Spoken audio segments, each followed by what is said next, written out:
welcome to Unexplained Arkansas. This is Amber. And this is Lisa. And we welcome you to our show, our 61st show. Oh, and we do have a Patreon. Oh, okay. We have a Patreon. Kevin. Thank you, Kevin. Thank you, Kevin. Kevin is our Patreon for today. Yay. Yay, Kevin. So, yay. And happy birthday. Tuesday. Oh. I'm going to cry because it's like, it's hurting. Yeah. I mean, the age. The years just go by faster and faster, don't they, after 40? Yeah. All I can think about is a colonoscopy. Well. I'm like, I'm too young, but not. Yeah. Ooh, that's all I want. Yeah. For my birthday. A colonoscopy? Mm-hmm, for my birthday. Oh, wow. That's interesting. Can you do that? No, thank you. No, thank you. Fun topics. Yes. So what is our topic for today? And please tell me nothing having to do with colonoscopies. It is the Swanson Motel murders. Oh, cool. Yes. And we kind of previewed this when we did our Batesville number. So that's been a little bit. So, and I will say, this is a tough one. And just a disclaimer, yeah. So there is sexual assault of a child. So just know that on the front end, trigger warnings or whatever. So, yeah. But I'm not going to go into detail. There won't be any, detail per se. So, and that was Amber looking at packages. We're together, and I'm tickling her right now. And she's loving it. No. Okay, so, I listened to you give this talk in Batesville. It was pretty interesting. I'd never heard this story before. There's honestly just not a lot of crime coming out of the Batesville area, or there hasn't really been. Oh. So this was a pretty shocking story. And, what was this? The 80s? Yes. The 80s? 1981 in North Dakota. Oh, wow. That's the year I was born, actually. I know. Yeah. And I was born earlier. Yeah. But not in the 70s. No, we barely squeaked out. We were not born in the 70s. My husband was born at the end of the 70s. Yeah. What year? 78. Oh, okay. 78. He is. He's a 70s baby. He is. So you ready to dive in? Killer. Okay. It's a killer. So basically, and like I said, trigger warning. Hate that. This is pretty heinous, I will say. And it's pretty tragic. But this episode actually begins in the city of Dickinson, North Dakota. So the time frame is Monday, November 16th of 19. The temperature is approximately 27 degrees, and it's partly cloudy that day. This is North Dakota. Today, we're about in that same time frame of the month, and today I think it reached a salty little 78 degrees here in Searcy. So, Yuck. I like my November to be more crisp. Yes, so. Apparently summer is stretching into Thanksgiving this year. Yeah, and I don't like that. Kind of unknowingly, this small town in North Dakota would be on the national stage very soon, but not for anything good, but for being the site of the most heinous double murder. And they had never seen a double murder. They really didn't see much murder. So, spending a little time on the area. So, the town of Dickinson, and again, it's North Dakota, is in 1981, even to kind of now, to current, is about the same size as our population in Searcy. So, in 1981, the city population was around 15,000. And then the city was also the county seat, which is like Searcy, we are the county seat, and it's Stark County. And they probably service a county size of 80,000. So I think we service a little bit more today. But their population is very close in ours today. So today's census, in fact, for them is 25,000. So it's right, we're right about the same size. So Dickinson is currently the 7th most populated city in North Dakota. So the Dakota is very desolate. So there's really only a few cities there that really have a lot of people, Otherwise it's just pretty desolate. So the town Dickinson was founded in 1881 and named after Wells Dickinson. So he was a politician, he was a businessman from New York, and he was an agent for the Northern Pacific Railway, which was responsible for developing all the towns in the Dakotas at that time in the 1800s. And so thus he got the city named after him. So this city of Dickinson, the industry-wise, is all about energy. Like they started out with the coal mining, it's the natural gas, and it's, the oil fields. So it's all about energy. And then Dickinson is also known for having a large population, and I thought this was interesting, of people of Ukrainian descent. And home to the Ukrainian Cultural Institute, which is a museum and event holder for the Ukrainian community. So I wonder if they took on a lot of Ukrainians whenever, when they were being, assaulted. So I don't know. On the morning of November 16th, around 8 o'clock in the morning or so, a patron of the Swanson Motel, he walked into the motel office, and reportedly he did this. I mean, he was just doing his normal thing and coming in to get coffee and probably say good morning, just to the manager. So the Swanson Motel, known at that time for weekly rates, and they housed many workers. They called them kind of transient workers that would come into the area, to work the oil fields. So they didn't necessarily live there, but they didn't necessarily need a hotel room night to night. They needed it more like a weekly situation. So these people were, they were kind of living there during their working. And so these were long time guests. So the man found Priscilla Dinkel, and he found her, face down, obviously not in a good shape, and he immediately phoned the Dickinson police. So patrol officer Chuck Rummel, who would later be a detective and then later on a chief, he was the first officer to arrive at the scene, and he would describe the scene as eerie.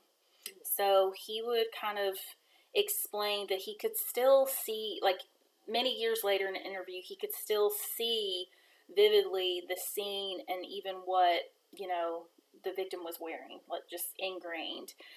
So he would, Priscilla was found face down in the office of the lobby of the motel. So she was wearing a blue nightgown. Her hands were tied up with electrical cord from a vacuum cleaner, it said.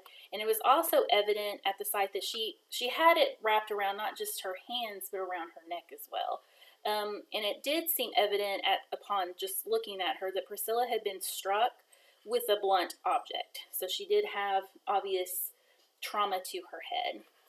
Kind of upon further investigation of the scene, the officers would find something just even far more disturbing than just Priscilla. So evidently Priscilla's granddaughter had stayed the night at the hotel with her, and she was found in the living quarters off the motel office. So Danelle was her name. Danelle was found in the bed of the living quarters, and she was completely covered.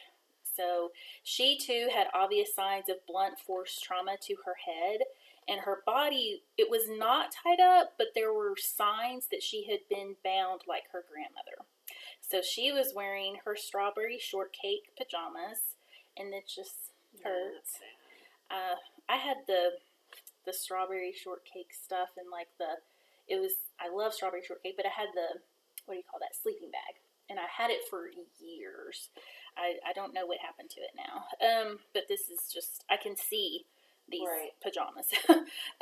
There were signs kind of apparent that the police were thinking that it appeared that Danelle had been sexually assaulted, and they kind of felt like Priscilla had as well. They really didn't know, but they kind of felt like both, ladies. So the scene was ghastly, and this is officers that were fresh. This town doesn't get this kind of violence, so this was extremely shocking. So Dickinson really didn't see this kind of crime. Typically, they saw some theft. They had boomed because of the oil situation, so they had grown quite a bit, but they still didn't see this kind of thing. I think they had said that the police were hardly ever called to the motel for trouble. This was a big shock. This was a huge shock. This wow. was, and a double, they had never had a double murder. Never. This reminds me of Idaho and how shocking all that was, to have a quadruple murder in a place where there was hardly any murder. Yes. So, yeah. Still, yeah. Every single time I think about Elle going off to school, that is in the back of my head. I hate that. And I just can't imagine for the parents. Ugh. So yes. So this was awful, for this town and the young officers to kind of come upon, and this would haunt this city for a decade. So kind of to talk about Priscilla. So Priscilla Dinkel was the mother of 9 children. Oh, wow. 9, Amber. I mean, as me beat. We talk about your 3 boys. So, yeah, she had 2 boys and 7 girls. Wow. 7. Wow. I can't even, I have 1. She was born in Minnesota, and she was married to Frank Dinkel, and she was married at quite a young age. She had gotten married, I thought it was 1949 or so, and she was 21. And they lived and brought up their children in Crystal, North Dakota. So kind of a little tidbit. So Priscilla's obituary and everything reflected that she was actually still married to Frank. However, her death certificate does relay she was divorced, and Frank would pass away in 1991, and his death certificate would also reflect he was divorced. So I will say they were Catholic. 9 kids Catholic. Okay, so she did have a Catholic burial, and so I don't, obviously I don't know for sure, but probably because of the church and probably because of perhaps the times, that they didn't really discuss her being divorced too. Legally they were divorced, but I guess they really didn't convey that. That wasn't relayed. But they had not been living, Frank never lived in Dickinson. So he was not in Dickinson. Just to be clear. I did listen to a podcast this week in kind of preparation, because I like to hear everything if I possibly can. I'll watch shows or other podcasts, and I did hear a podcast, and they were not correct in the details. So just FYI. So I will say Frank and Priscilla's kids were fairly grown. All of them were fairly grown. So Priscilla, at the time of her death, was 53, and she had been living in Dickinson for only 3 months. So she had only been there for 3 months. She had moved to Dickinson to be with her daughter, Melody, so she was one of the 7. And Melody was Danelle's mother. And Dickinson had a lot of job opportunities and kind of a place for Priscilla, I guess, to get a fresh start. And so to kind of give you a little bit of, North Dakota physical stuff. So Crystal is about 389 miles away from Dickinson. And so Crystal is more in the northeastern part of North Dakota, and then Dickinson was all really in the southern west part of the state. So they weren't close. It would have been 5 hours plus in a car.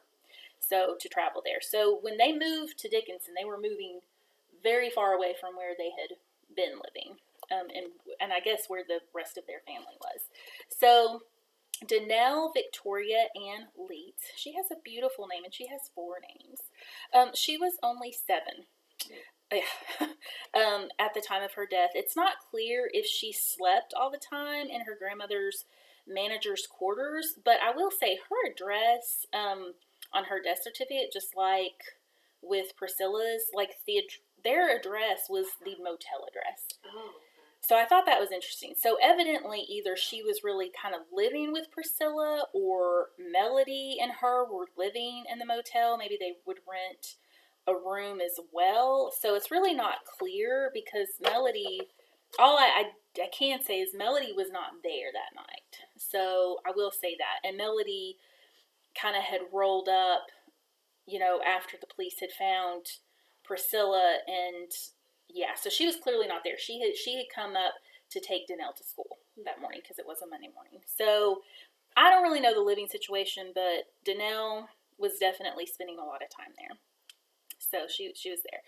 So it said, and like I said, it said that Melody pulled up to the hotel hysterical. She was ready to take Danelle to school, and she just, in fact, evidently she had come up. They hadn't even found Danelle yet. She was screaming, my baby, and the police didn't know what they were talking about because they were focused on Priscilla. Right. And then that's when they actually went further into the crime scene and found Danelle. Oh, that's so horrible. I cannot even imagine. I can't either. That is, as a mother, this whole thing is awful. So, So that is a nightmare that nobody wants ever. So the police detectives working the case would include the then Detective Sergeant Rick Bartz and also some state, they call them BCI, which stands for the Bureau of Criminal Investigation Detectives. So it kind of be like our Arkansas State Police for North Dakota. So that's just what they call them. So they called it, basically, I don't know how big their department was, but basically they called in help, which personally I like to see that. Like, I don't know, that makes me kind of think they were doing everything they could. So more than just the local police. And they didn't mention anything about like a county situation, so I don't know if Stark County had police officers involved too, but they did mention the state. So they, of course, immediately have to begin processing the scene. They have to be interviewing everyone, and as just awful as this would be, they had to interview Melody. So, she's obviously, she literally lost her mother and her child. Yes. And now they have to ask her questions. So they asked Melody if there was anyone that she felt could have done this, and she named a person. She named William Rieger. So the police looked into Rieger. They also looked into all the hotel patrons. They obviously look into Frank Dinkel, because he is, they're looking at everybody. They're just looking at everybody.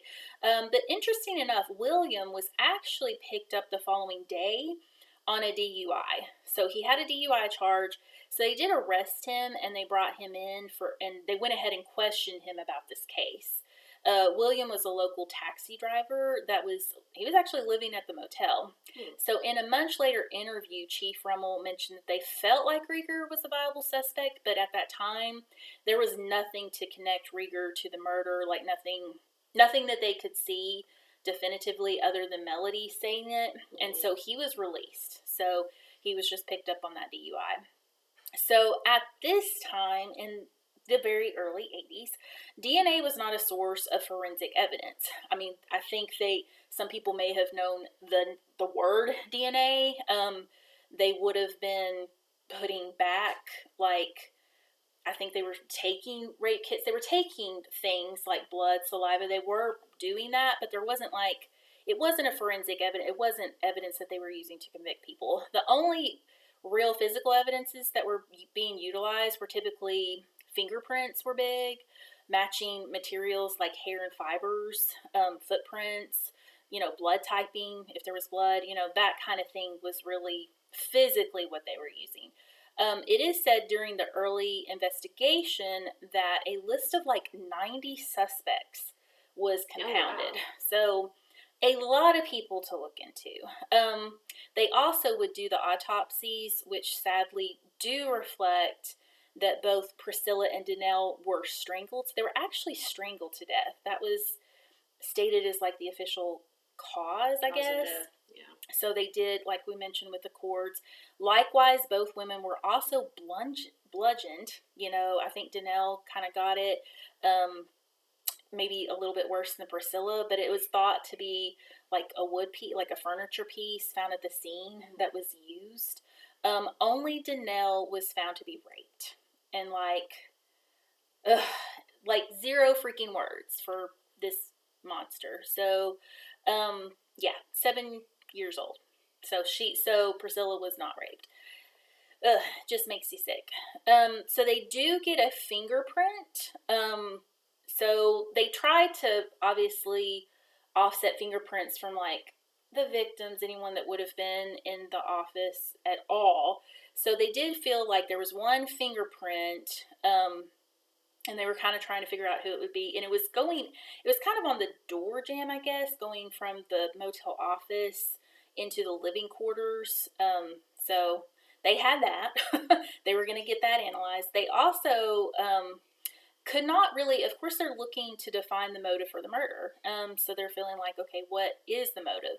They don't really feel like it was a robbery gone bad. There was $100 missing, I guess, from the register, but that was obviously not a super huge deal. Evidently, there was other monies left. So they really didn't feel like money was the motivation. Right. Yeah, and they would send all the fingerprinting information and everything they could to the FBI for analyzing. I mean, obviously this is the early 80s in North Dakota. They don't have, they don't have all the resources in the world. No.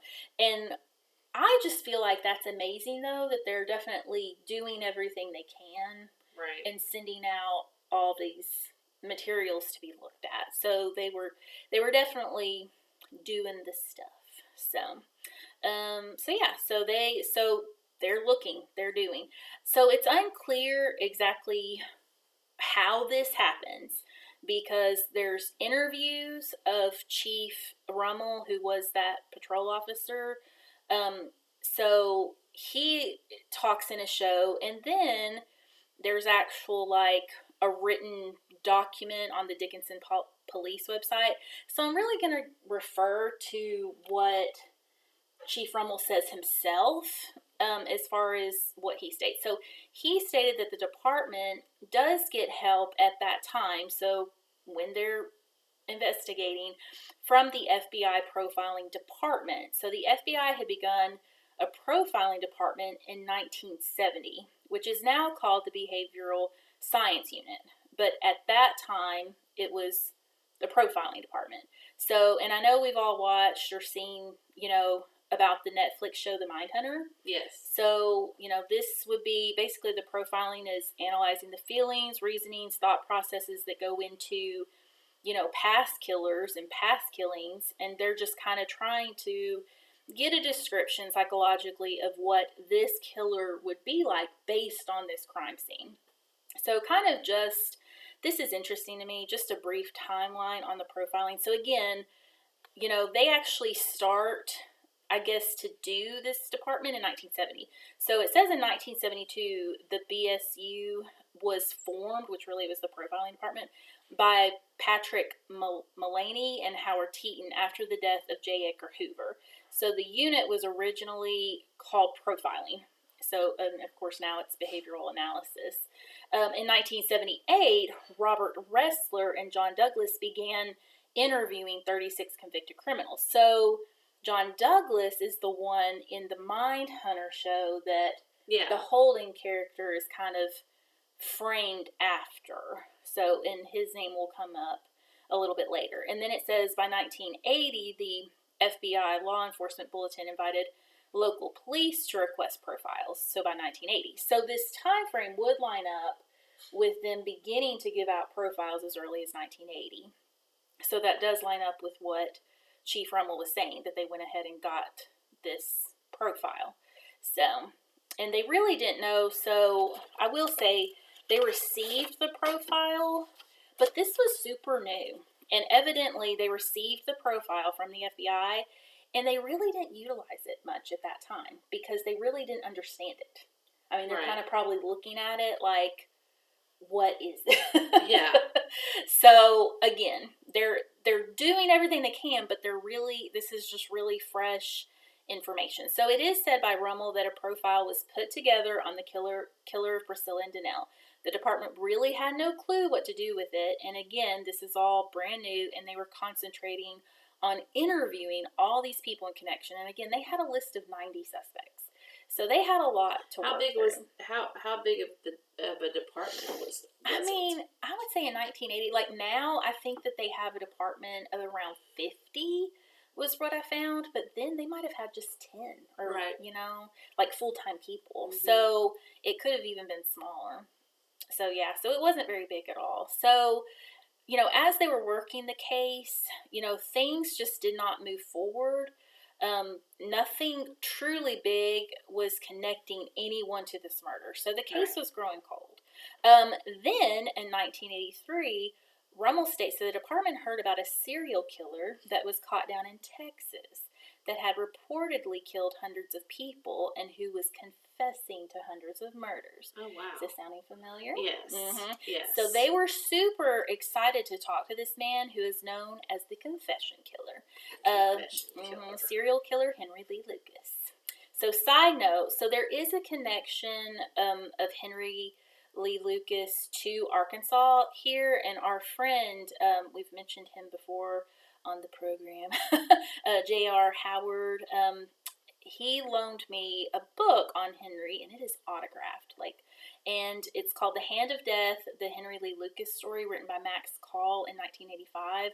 So J.R. actually met and interviewed Lucas in relation to some deaths here in Arkansas.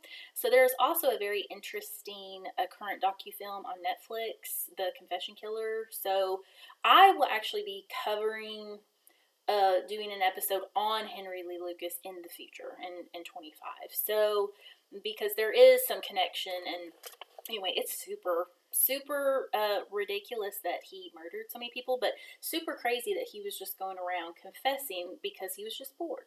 But they would, so, of course, everybody, all the law enforcement, if they had a, death, they were all across the country, just like the Dickinson officers. They were going to find him and see where he was during this time. So they did rule out Lucas for the death of Priscilla and Danelle because he was nowhere near North Dakota on the day of these murders. So he just it wasn't him. Right. And he was just out there, just being crazy. So unfortunately for the Dinkel family, and although the police were looking for any connections, the case just continued to grow colder and colder. I mean, there was just nothing that they could find. The department did save all the DNA type evidence, and as the years passed and technologies got better, they were really hoping to run that. So, however, they did find out that the freezer that the evidence was put in actually lost power and stopped working, and no one knew it. No one knew it. And so all the DNA material that was collected was lost. Yowza. So they have, all that they really had, and I will say they did, I think I have a note, so they had sent off the fingerprint to, be worked up in Quantico with the FBI, and they did come back eventually and say that the fingerprint belonged to one of the investigators. So one of the... So that was a no-go. Yeah, so one of the policemen on the scene wasn't wearing gloves. Yeah. And I don't know what the protocol was back then, but yeah. So that was not what they were really wanting to hear. But they did rule out the fingerprint belonging to the killer. So also... So kind of moving forward, so it's growing cold. After 1983, there's not a lot going on. They did say every single time a new detective would come into the department, they would, of course, they give them the file. Like, they want fresh eyes. They tried several times to revive the file or look into it, and just nothing was connecting. There just weren't solid leads. So in 1991, the then police commissioner, Walter Reeling, stirred interest in the case and asked the new police chief to look into it. So, and Dickinson wasn't really known for having cold cases. I mean, they really wanted this solved. It was kind of probably like, just the one horrific thing that they really wanted off their books. So the then chief, Paul Bazzano, was over the department, and he asked, so Chuck Rimmel, who had been that patrolman, he is now a detective in 1991. So he is given the file. So we're in 1991 now. So we're in 1991. So we're 10 years 10 after years. the fact. Mm-hmm. And so now that same patrolman is a detective. So he is going to review the cold case, and the chief wants him to just look into it, start fresh, and find any possible leads. So Detective Rummel starts at the beginning, going over all the suspects, but this time he did connect again with the FBI, and he really did look deeply at the profile of the killer. So, and he looked at each suspect on the list, and again, it's 90 individuals. So he started to compare these suspects to the profile from the FBI. So, of course, this is tedious and probably took him a little bit of time, of course, to go down. But he got that list from 90 individuals to 2. Oh, wow. Just by that profile. By the profile. And, wow. Yeah, and one was William Rieger, so that Melody had mentioned.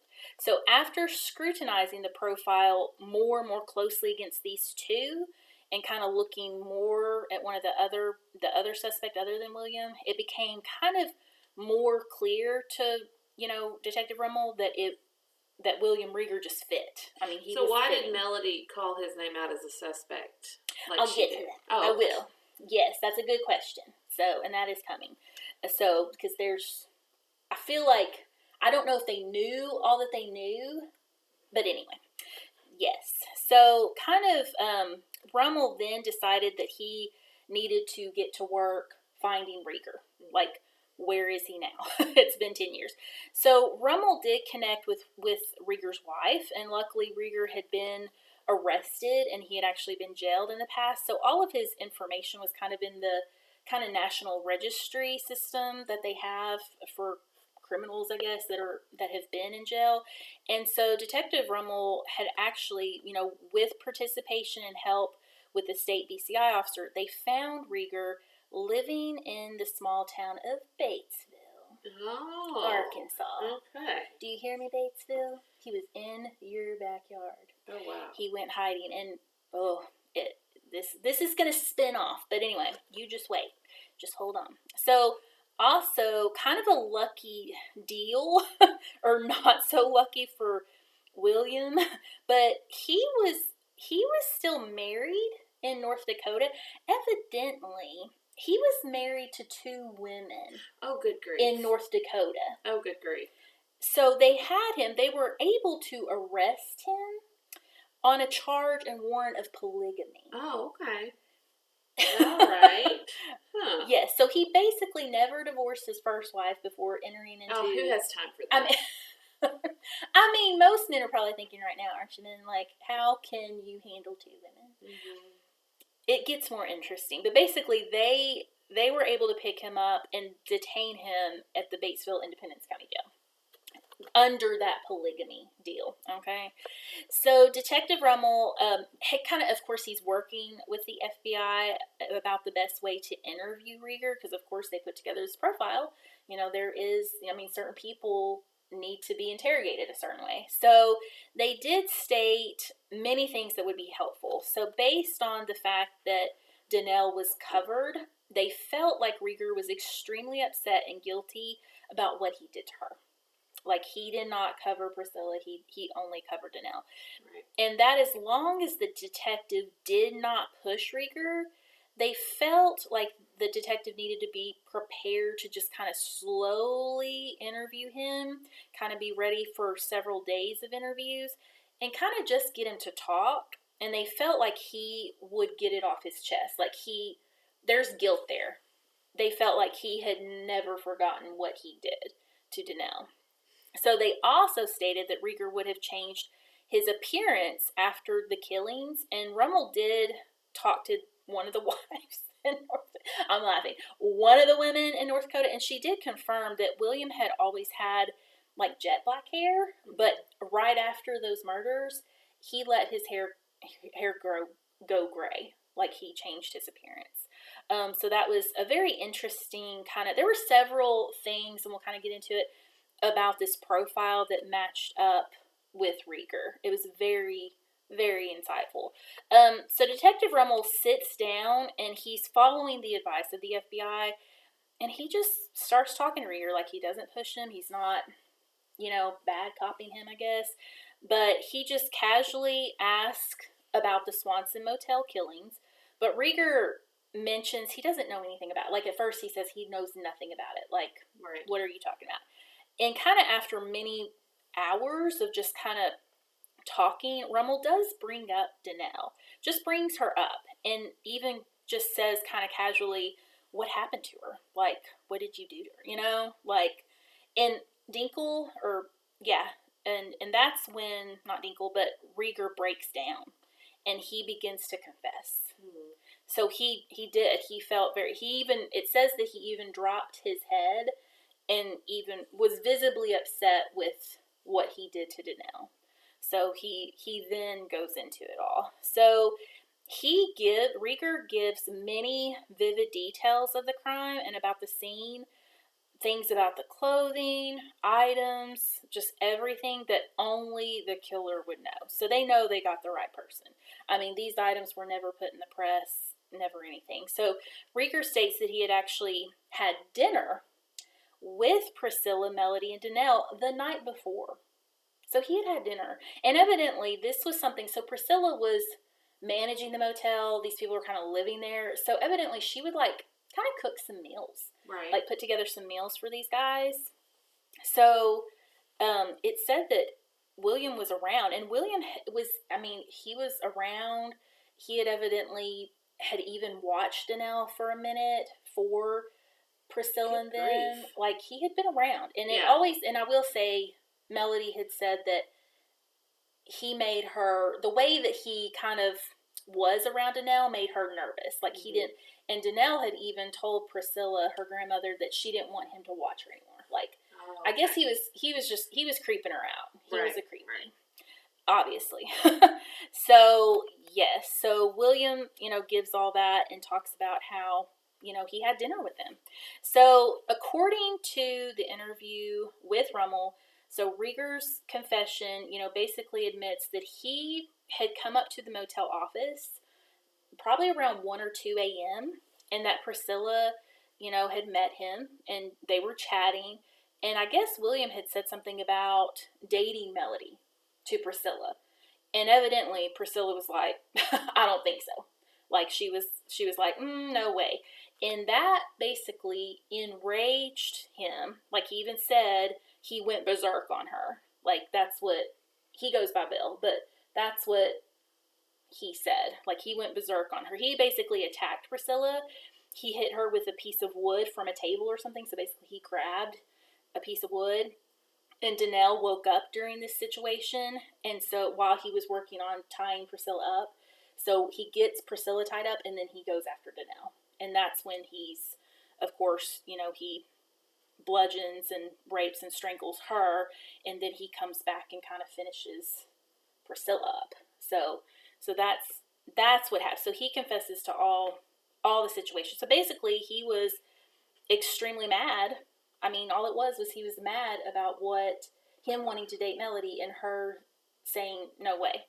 I mean, so yeah. So he didn't feel, the FBI even in part of their profile said that he had justified, even when they just seen the scene, they said that the killer would feel justified in killing Priscilla, but not Danelle, which was very interesting. So he did, because he felt like she berated him, kind of made him feel little or whatever. So, so to go more into the profiling, so they did, like I said, they did feel justified here, remorse for Danelle. The profiling was actually done by the John Douglas. So the one that, the famous, he wrote the book Journey into Darkness. So he did state that the killer, would be someone that would be in trouble before. Obviously, you don't just go out and double murder. But that this was not planned. I mean, all of the situation and everything was clearly not planned. It was clearly not, this killer was kind of disorganized, that he used everything from the crime scene. So nothing, it's not like he planned it. It's not like he brought stuff in to kill her. So, that was part of, it wasn't premeditated. It was just opportunity. So, right. and he would have done this before. He would have been in trouble before. So kind of everything, again, was on site. That the killer was also, the profile had said that the killer was also very unkept person, which this definitely evidently matched Bill Rieger. It was someone who had a problem with alcohol and trouble with women. And of course, as we know, he was picked up the next day. And they did feel like the person that did this, the killer, would actually have been possibly drunk at the time. of it. So he was definitely maybe doing things that he wouldn't normally do if he wasn't drinking, but he obviously had problems with drinking. So, so those things fit him to a T. You know, Bill did confess that other than the $100 that he took a picture of the family, and he took a decorative platter from the wall. Those things weren't even noticed as missing, so no one noticed, but that is creepy. That is creepy. The picture is very creepy. Yes, and the profiler had said that the killer would take a souvenir, and he did. Wow. So it's just like it just keeps stacking up that profile was like spot on, like just this guy. So kind of obviously, so once this happened, Detective Rummel was ecstatic. He has a confession. He immediately wants to get Rieger back to North Dakota so he can try him for these murders, obviously. However, there's some interesting tidbits here. So the state of Arkansas actually wanted William, for a capital murder of Della Harding in 1988 in Batesville. Really? Yes. So they had been looking at him closely for this already. Obviously this was 1991 when he was, when they got a hold of him. Arkansas, they weren't ready. So Arkansas did not release him to North Dakota right away.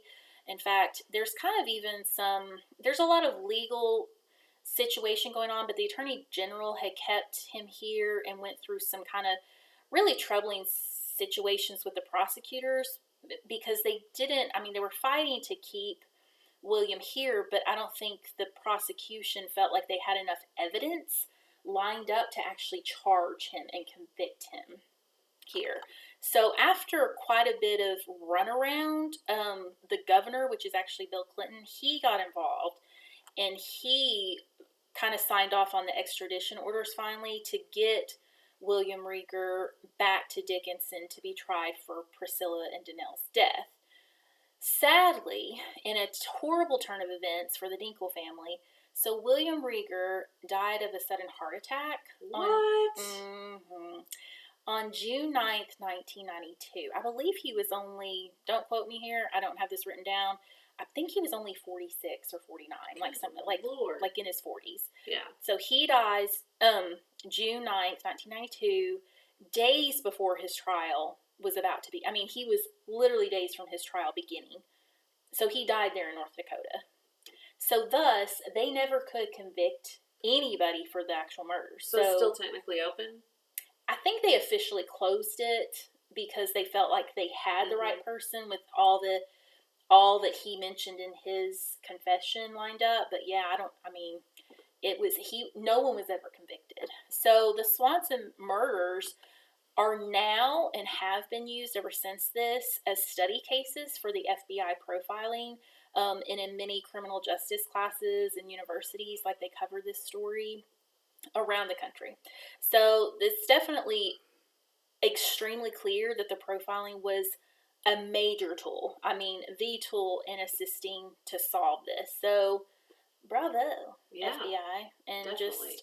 and a little tidbit, I'm very excited because I have watched season 1 and 2, but there is going to be a season 3 of The Mindhunters. Oh. Okay. They evidently was up in the air, but they will have another season on Netflix. So this is I'm finishing this episode. I'm not going to do a part 2, but there will be an episode on poor Della Harding. Yeah, I want to know more about that. And more on William Rieger. And what and I don't know, I did look up some information. There was not a lot of information legally on William, but a little tidbit. He was engaged to be married here. So he already had 2 wives in North Dakota. So he was working on wife number 3? He was working on number 3. Wow. And he was it looked like he was living in a trailer park in Batesville. It looked like they were renting. I did look up all that information. I don't know if he was driving a taxi. So there's going to be more. I'll be able to file some to get the case, maybe perhaps. So the Della Harding case is still open. Because he couldn't be tried for the other one, so he wouldn't have been tried for hers because he died. So there's a lot more to unpack. And I mean, I can't imagine a man that did a double homicide in 81 and then skipped a beat till 88. Right.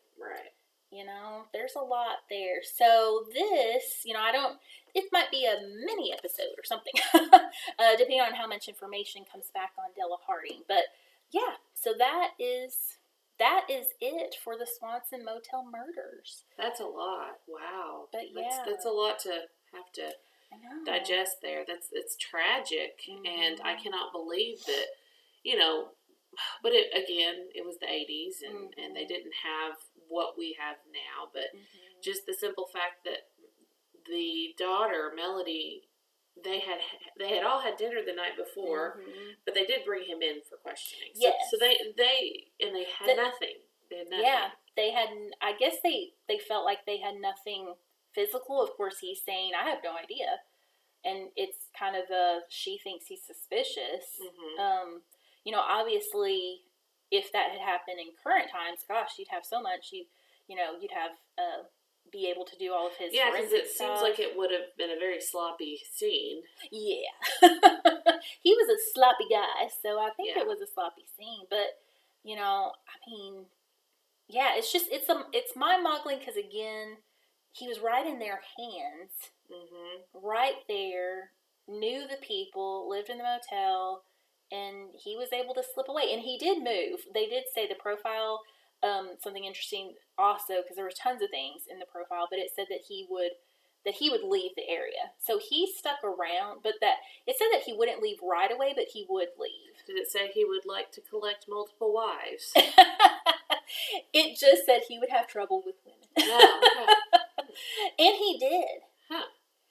Apparently so. He had trouble divorcing them legally. Yeah. I don't know, how does that happen? Which I know, and I will say this is interesting because we look at death certificates on the Ancestry, we pull those up.